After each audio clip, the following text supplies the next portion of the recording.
नमस्कार. कशा आहात तुम्ही सर्वजण? मस्त आहात ना? आय होप तुम्ही मस्तच असाल. तुम्हाला आजचा दिवस छान, मस्त, आनंदाचा आणि छान आरोग्यदायी जाऊ देत आणि तुमच्या मनातल्या सगळ्या इच्छा पूर्ण होऊ देत. हीच मी ईश्वरीचरणी प्रार्थना करते आणि आपल्या व्हिडिओला सुरुवात करते. तर हा व्हिडिओ आहे तो कालचा आहे आणि सकाळपासून जे सुरुवात होतेच आपली कामाला. तर असो, पण सर्वात आधी 15 ऑगस्टच्या आणि छान जन्माष्टमीच्या सर्वांना खूप खूप शुभेच्छा. तर आता नेहमीप्रमाणे सकाळ सकाळ सुरुवात झालीच आहे. तर सकाळी नाश्त्याला चपाती किंवा आपण पोहे वगैरे करतच असतो, पण आज म्हटलं सुट्टी आहे सगळ्यांना, तर इडली, डोसा, सांबार मस्तपैकी असा नाश्त्याचा बेत ठरवला आणि छान असं इडलीचं पीठ भिजायला घातलं होतं. तर म्हटलं चला इडलीच करूया. तर सगळा नाश्ता वगैरे करून घेते.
कधी आहे आर्या हिंदी बिग बॉस बोलली? गणपती यायच्या वेळेसच चालू होतं.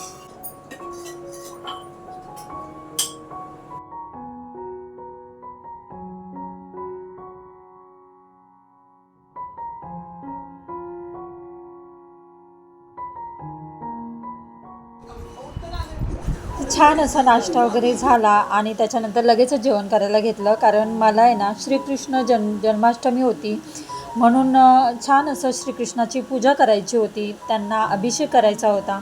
त्याच्यामुळे मी लगेच सकाळीच जेवणाला सुरुवात करायला घेतली आणि त्यांनी आहे ना मेन म्हणजे बाहेरनं छान असं लच्छा पराठा आणला होता आणि मग त्याच्यामुळे ना मग मी आता हे तेल लावून छान गरम करते आणि खूप सुंदर लागतं. कधी कधी आपल्याला वेगळं काहीतरी खावंसं वाटतंच, त्याच्यामुळे म्हटलं चला ठीक आहे, रोज चपाती भाकरी आणि त्यापेक्षा म्हटलं हे त्यांनी आणलं आहे तर तेच करावं.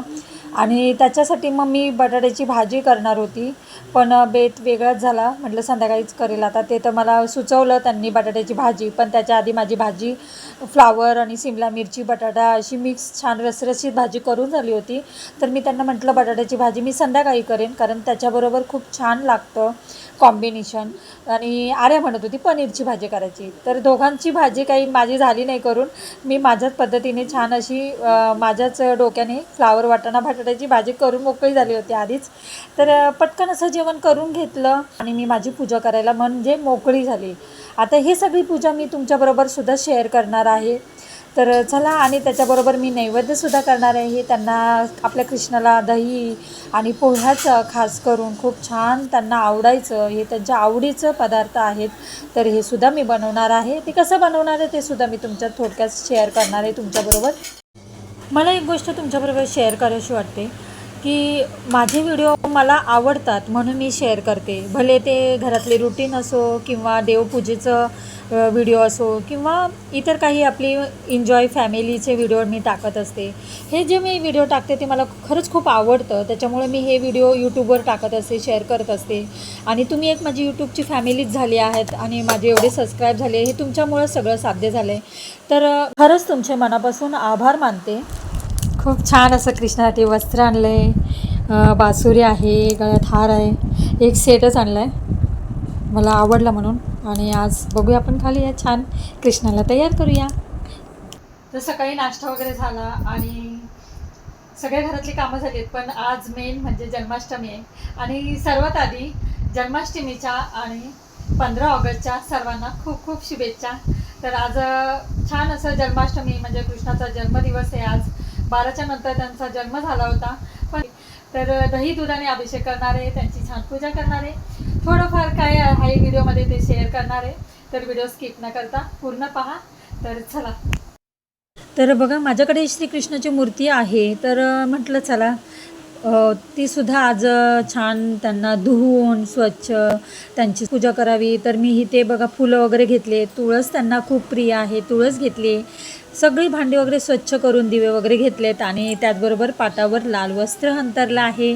आणि आता आपल्या श्रीकृष्णाला छान अभिषेक करायचा आहे, तर त्याच्यासाठी मी पंचामृत केलं आहे आणि दहीसुद्धा वेगळं घेतलेलं आहे.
तर छोटे छोटे असे मी मटके आणले होते ना ते नवरात्रीला, त्याच्यामध्ये मी दही आणि एकामध्ये साखर असं ठेवलं आहे, खूप सुंदर ठेवलं आहे. आणि त्याच्यानंतर आता मी पोह्याचं मेन त्यांना नैवेद्य करून घेते. तर त्याचंसुद्धा तर थोडक्यात मी पटकन रेसिपी सांगते. त्याचबरोबर मी लगेच एका बाजूला कुकरसुद्धा लावून घेतलं आहे, म्हणजे संध्याकाळीच्या जेवणाची तयारी करायला घेतली. तर तुम्ही बघितलं मी आधी पोहे भिजायला घातले होते आणि त्याच्यानंतर आता मी कढई गरम केली आहे, त्याच्यात थोडंसं तूप टाकलं आहे आणि थोडं गूळ घेतलं आहे. म्हणजे तो जेवढे पोहे आहे ना त्याच्या निमित्त थोडासा गूळ घ्यायचा, म्हणजे आपलं गोडाचं प्रमाण व्यवस्थित होतं. तर आता मी तुपामध्ये ना गूळ वितळून घेते आणि त्याच्यानंतर वितळल्यावर आपण हे पोहे आहेत ना ते भिजत घातलेले ते टाकायचे आहेत. तर मी अर्धेच पोहे टाकले आहेत, कारण अर्धे पोहेचं मला दही आणि पोहे, साखर आणि खोबरं असं मिक्स करून वेगळं बनवणार आहे आणि हे असं वेगळं बनवणार आहे. त्याच्यासाठी आता मी खोबरं त्याच्यामध्ये मिक्स करते आणि छान हे सगळं काही मिश्रण हलवून घ्यायचं आहे. 2-3 मिनटं हलवून छान घेतल्यानंतर हे आपलं छान पोह्याचं एक कृष्णाला खूप आवडीचा हा पदार्थ आहे, तो तयार होतो आहे. आता त्याच्यानंतर हे एक तयार झाले. दुसरं आपण एक करून घेऊया, ते म्हणजे आता थोडे पोहे ठेवलेले तुम्ही बघितलं, ते पोहे एका ताटामध्ये घेऊन त्याच्यामध्ये दही टाकायचं आहे आणि साखर टाकून, खोबरं टाकून हे मिश्रण आपण छान तयार करून घेऊया. तर आपल्या सगळ्यांना माहिती आहे, हे दही, साखर आणि पोहे आणि खोबऱ्याचं एक थोडासा किस टाकायचा त्याच्यामध्ये. हा पदार्थ कृष्णाला खूप खूप प्रिय आहे आणि हे सुदाम्याचे पोहे असं म्हणतात. आणि सुदाम्याने म्हणजे त्यांच्या मित्र सुदामा हे श्रीकृष्णाला हे पोहे घेऊन येत असतात आणि त्यांनी हे भेट दिलेली असते श्रीकृष्णाला. तर हे सगळ्यांना माहिती आहे आणि हे आपण आज तयार करतो आहे आणि ह्या प्रसादाला खूप मान असतो. त्याचबरोबर जन्माष्टमीला सुंटवडा करतात. तर सुंटवडासुद्धा त्या प्रसादाचा मेन खरा भाग आहे. तो सुद्धा प्रसाद आपण श्रीकृष्णाला दाखवायचा असतो. तर हे दोन्ही असा प्रसाद माझा तयार झालेला आहे आणि तो आपण कृष्णाला दाखवून घेऊया.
तर छान अशी आपली श्रीकृष्णाची पूजा झाली, अभिषेक झाला, पूजा झाली आणि त्यांना पोहे, दही, साखर आणि ओलं खोबऱ्याचं त्याच्यावर छान टाकून असं मस्त गोड नैवेद्य तयार केला आहे. हे दोन्ही त्यांना खूप आवडतं, त्याच्यामुळे मी खास केलं आहे. तर खूप बरं वाटतंय, मी पूजा केली आणि त्यांचा 12 वाजता जन्म होणार आहे. तर आज त्यांचा खूप छान दिवस आहे. तर आम्ही जेवण करून घेतो. तर जन्माष्टमीचा कोणाकोणाचा उपवास असतो, ते 12 वाजता सोडतात आणि छान छान जेवण बनवलं जातं त्या दिवशी. ते छान असं डाळ, भात, बटाट्याची भाजी आणि पराठा, त्याचबरोबर देवाला आवडत्या असा नैवेद्य छान तयार केला तेच आणि त्यांची मनसोक्त पूजा आजही झाली. तर चला आता मी व्हिडिओचा इथेच एंड करते. व्हिडिओ आवडला असेल तर नेहमीप्रमाणे लाईक, शेअर, सबस्क्राईब करा. तर पुन्हा भेटूया अशाच नवनवीन व्हिडिओमध्ये. तोपर्यंत खुश राहा, आनंदी राहा, काळजी घ्या. बाय. या जेवायला चला.